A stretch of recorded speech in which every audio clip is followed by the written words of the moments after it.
Kararuhara Karanita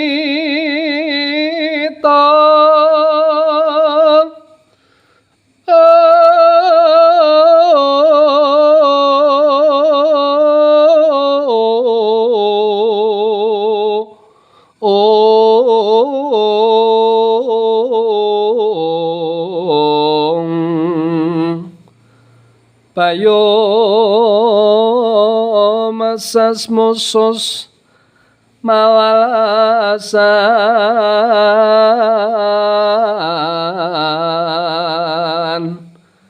harakomala nyomajat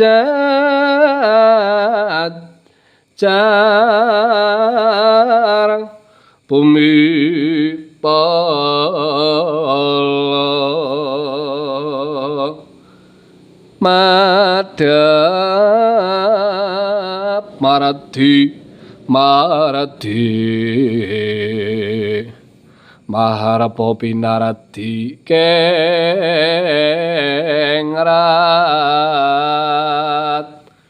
ing ong ong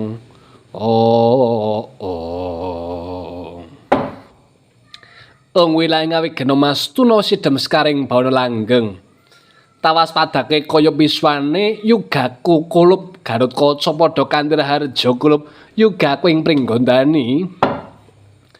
nami paring pangestripun jingandika wa Anoman keparenga kang putra kuling Pringgondani ngaturaken kasugengan saha ngaturaken sungkem wa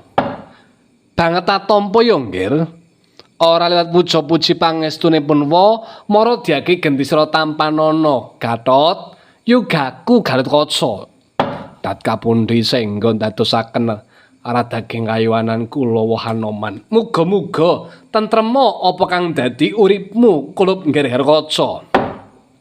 ana migati apa mboten wonten kali tiga kula menika badhe nyuwun wujudipun wejangan woh Anoman supadosa sesampunipun kula sinengkaken ngaluhur wonten ing negari Pringgondani dadosa tetungguling Pringgondani ingkang saged netepi dhateng darmaning pengayom woh Anoman.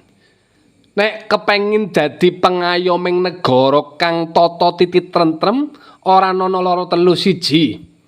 Wibawa, wicaksana, sentosa lair lan batin pungkasane kudu netepi pangandikan utawa jujur kudu digondheli. Kuwi mau wejangane nggih.